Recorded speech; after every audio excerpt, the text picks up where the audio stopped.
ಕನ್ನಡ ರಾಜ್ಯೋತ್ಸವ ದಿನದಂದು ಕನ್ನಡಿಗರಿಗೆ CM good news ಕೊಟ್ಟಿದ್ದಾರೆ. ಕನ್ನಡ ಹೋರಾಟಗಾರರ ಮೇಲಿರುವಂತಹ ಕೇಸ್ಗಳು ವಾಪಸ್ ಪಡೆಯೋದಕ್ಕೆ ಸರ್ಕಾರ ಮುಂದಾಗಿದೆ.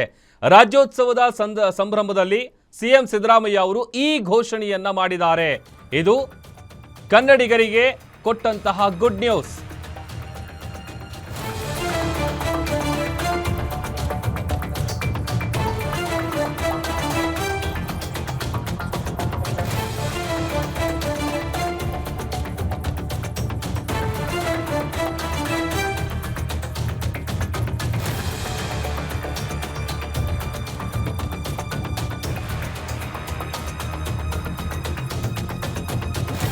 ನಾಡು ನುಡಿ ನೆಲ ಜಲ ಭಾಷೆ ಅಂತ ಬಂದಂಥ ಸಂದರ್ಭದಲ್ಲಿ ಅನೇಕ ಹೋರಾಟಗಳನ್ನು ಕನ್ನಡ ಪರ ಹೋರಾಟಗಾರರು ಮಾಡಿರ್ತಾರೆ.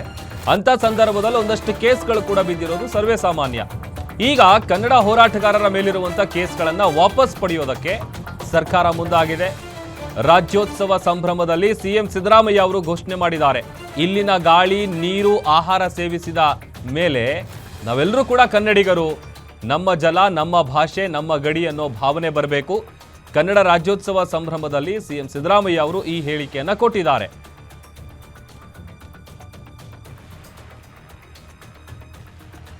ಬಗ್ಗೆ ಮತ್ತಷ್ಟು ಡೀಟೇಲ್ಸ್ ಅನ್ನ ಕೊಡ್ತಾರೆ ನಮ್ಮ ಪೊಲಿಟಿಕಲ್ ರಿಪೋರ್ಟರ್ ಕವನ ದೂರವಾಣಿ ಸಂಪರ್ಕದಲ್ಲಿ ಜಾಯ್ನ್ ಆಗಿದ್ದಾರೆ. ಕವನ, ನಿಜಕ್ಕೂ ಕೂಡ ಗುಡ್ ನ್ಯೂಸ್ ಇದು. ಅನೇಕ ಸಂದರ್ಭಗಳಲ್ಲಿ ಭಾಷೆಗಾಗಿ ಕನ್ನಡದ ಅಸ್ತಿತ್ವಕ್ಕಾಗಿ ಹೋರಾಟಗಳನ್ನು ಮಾಡಿದಂತಹ ಕನ್ನಡ ಪರ ಹೋರಾಟಗಾರರಿಗೆ ಇದು ನಿಜಕ್ಕೂ ಸಿಹಿ ಸುದ್ದಿ.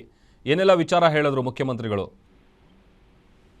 ಪ್ರಭು, ಇಡೀ ರಾಜ್ಯವೇ 70ನೇ ಕನ್ನಡ ರಾಜ್ಯೋತ್ಸವವನ್ನ ಸಂಭ್ರಮದಿಂದ ಆಚರಿಸ್ತಾ ಇದೆ. ಇವತ್ತು ಕನ್ನಡ ಪರ ಹೋರಾಟಗಾರರಿಗೆ ಸಿಎಂ ಸಿದ್ದರಾಮಯ್ಯನವರು ಗುಡ್ ನ್ಯೂಸ್ ಕೊಟ್ಟಿರುವಂತದ್ದು. ಅಂದ್ರೆ ಏನು ವಾಟಾಳ್ ನಾಗರಾಜ್ ಅವರ ವಿರುದ್ಧ ಏನು ಒಟ್ಟು 46 ಮೊಕದ್ದಮೆಗಳಿತ್ತು, ಅದೇ ರೀತಿಯಾಗಿ ಕನ್ನಡ ಪರ ಹೋರಾಟಗಾರರು ಮತ್ತಿತರರು ಯಾರ್ಯಾರು ಇದ್ರು ಎಲ್ಲರ ವಿರುದ್ಧ ಇರುವಂತಹ ಎಲ್ಲಾ ಕೇಸ್ಗಳನ್ನ ಕೂಡ ಇದೀಗ ನಾನು ವಾಪಸ್ ಪಡೆದುಕೊಳ್ತೀನಿ. ನಾವು ನಮ್ಮ ಜಲ ನಮ್ಮ ಅಸ್ಮಿತೆಗಾಗಿ ನಮ್ಮ ಕನ್ನಡ ಪರವಾಗಿ ನೀವು ಹೋರಾಟ ಮಾಡ್ತಾ ಇರ್ತೀರಿ.